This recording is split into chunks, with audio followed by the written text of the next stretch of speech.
on est arrivé ici, il y a liberté, mais il n'y a pas égalité dans la société française que l'étranger qui vient. Que ce soit nos emplois, quand on veut travailler, il n'y a pas de l'égalité.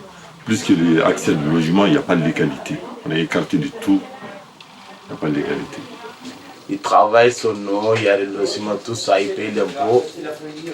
Mais dès qu'ils partent au niveau des préfectures, ils n'ont pas droit à les cartes de séjour. En tant qu'émigré, je me sens déjà africain.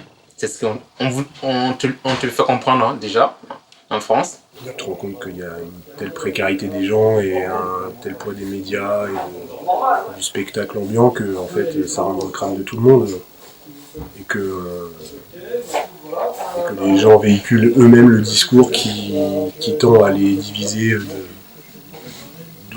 des autres. Quoi. On sent dans le milieu du travail, des fois, la parole raciste se libère. Je vois qu'il y a beaucoup de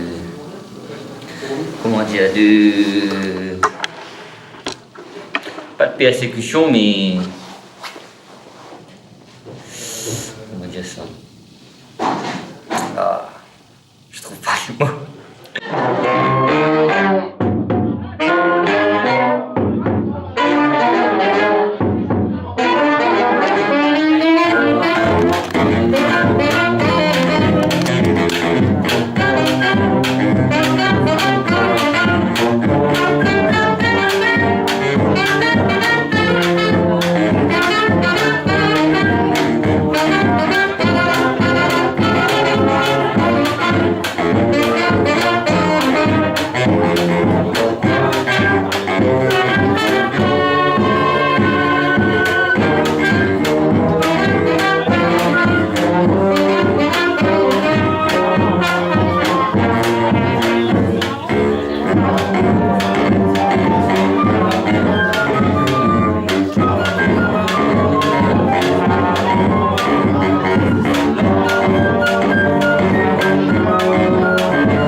On considère qu'il y a eu à peu près 500 000 peuples indigènes, comme on disait à l'époque, qui ont été intégrés dans l'armée française et se sont battus au front. On a beaucoup parlé du nombre de morts bretons. On a dit qu'il y avait eu 240 000 morts bretons pendant la Première Guerre mondiale.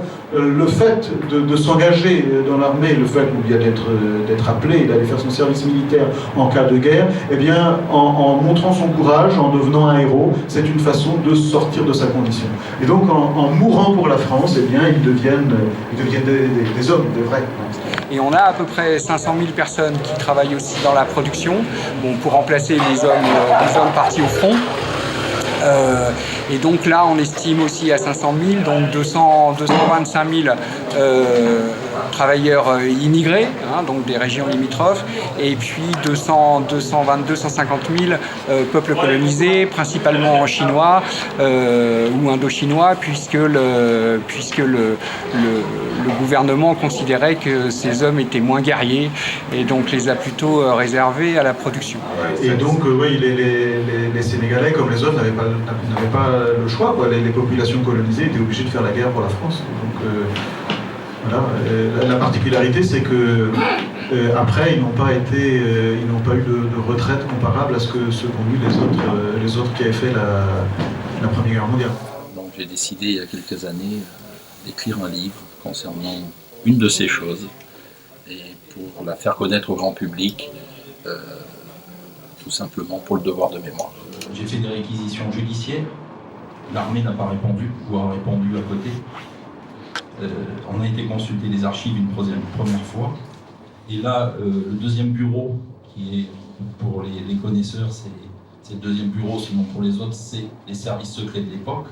Les archives ont été ouvertes l'année dernière et on nous met une fin de non-recevoir à notre demande. Donc j'ai écrit un livre qui s'intitule Les oubliés du Levant avec mon père, qui m'avait présenté ce dossier d'enquête, qui m'avait raconté cette histoire il y a plusieurs années. Et touché par cette histoire de soldats indigènes enterrés dans une fosse commune au Liban, j'ai voulu avec mon père en fait me documenter, rechercher et écrire sur ce sujet-là, cette thématique du sacrifice des soldats indigènes. Moi actuellement je suis en train de travailler sur les essais nucléaires français dans le Sahara et j'essaye de consulter depuis plusieurs mois les archives du centre à l'énergie atomique, le CEA, et on m'a dit non, voilà, simplement. Non, ça ne sera jamais ouvert et ça n'ouvrira jamais. Voilà. Donc les essais nucléaires, oui, on en a fait, les populations indigènes n'ont officiellement pas été contaminées. Donc voilà, l'opacité en France. Souvent j'aime bien citer un exemple, on parle souvent des États-Unis, certes c'est un pays très complexe, mais en tout cas en matière d'ouverture des archives, ils ont quand même l'honnêteté d'ouvrir tout. Même s'il y a censure, tout est ouvert là-bas. Tandis que chez nous, on ouvre ce que l'on veut bien ouvrir. Moi, l'enquête que j'ai menée au Liban, ça a été contre mes chefs. On m'avait interdit d'y aller. C'était hors zone ONU. Et moi, je me faisais un devoir d'y aller. C'était mon rôle de gendarme détaché auprès d'un régiment en opération extérieure. C'était mon rôle de faire mon devoir, mon travail. Et la preuve, c'est que les premiers à promouvoir mon histoire à l'heure actuelle, ça a été la gendarmerie. Dans ces différents magazines, c'est avec plaisir qu'ils ont promu mon livre. Ça veut dire que voilà, il y a quand même des gens dans l'armée qui ont une conscience. Voilà.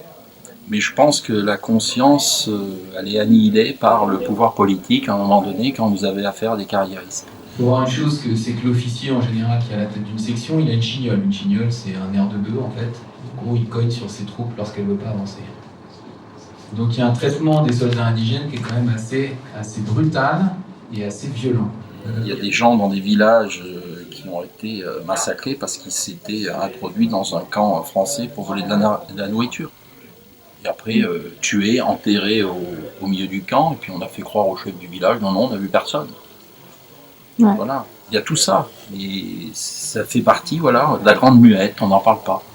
Chose aussi assez intéressante, c'est qu'en 1917, il y a eu des mutineries, comme vous le savez tous, et on traite souvent des mutineries des unités métropolitaines, mais jamais des mutineries dans les régiments indigènes, et pourtant il y en a eu. Mais malheureusement, les sources sont très lacunaires, il manque beaucoup de choses par rapport à tout ça. On est dans une armée hiérarchisée avec des exécutants. Moi j'ai tenté en fait de rentrer à l'école navale il y a 4 ans et on m'a dit l'armée en fait c'est comme une usine. Il y a des maîtres, des contremaîtres et des ouvriers. Il y a aussi des bâtisseurs d'oubli. C'est très important de comprendre les mécanismes qui ont fait l'oubli. Je pense à Ernest Renan qui disait « L'oubli et je dirais même l'erreur historique sont au fondement de la nation ».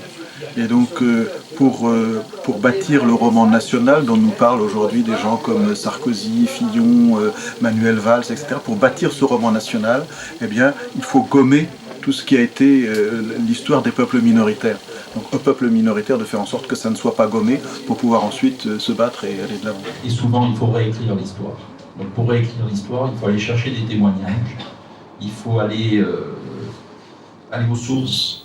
Et est-ce que vous pensez que l'armée, elle a du mal avec son histoire? Par exemple, quand il y a eu un scandale de viol d'enfants récemment, t'avais le chevènement qui avait volé au secours en disant qu'il ne faut pas diaboliser l'armée, c'est pas bien. Tout à fait. Non, elle a du mal, c'est la loi du silence.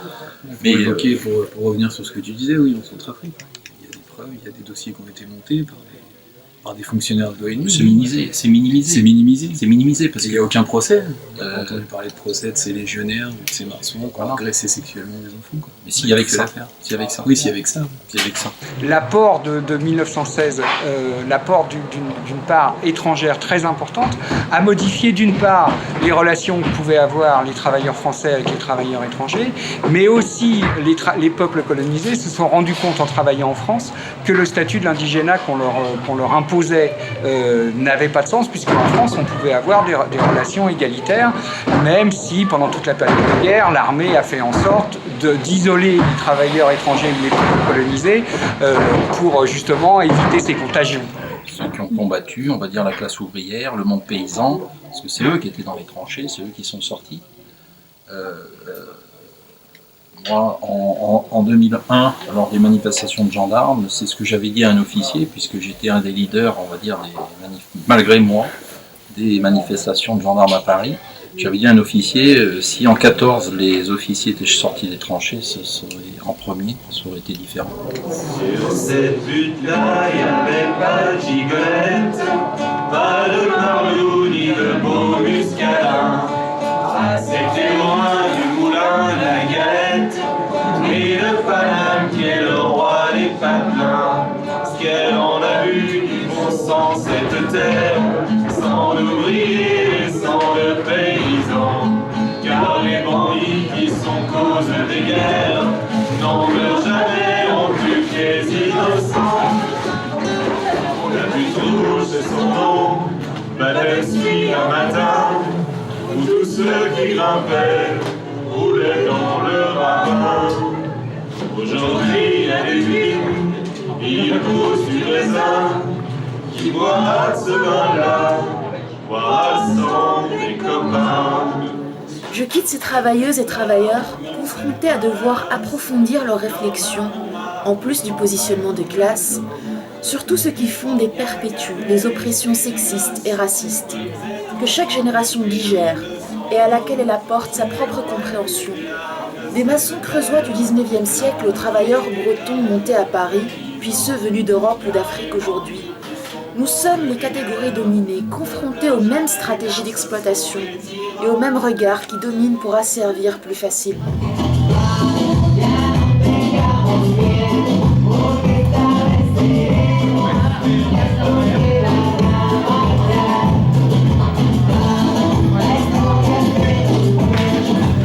Obligatoirement, dès qu'il y a des crises, dès qu'il se passe des conflits, dès qu'il se passe quelque chose, l'immigration est là, c'est quelque chose qu'on doit prendre en compte, on doit accepter, on doit aider, et je pense que tout le monde tournerait 2 fois mieux et que tout le monde serait beaucoup plus heureux si on pensait tous comme ça.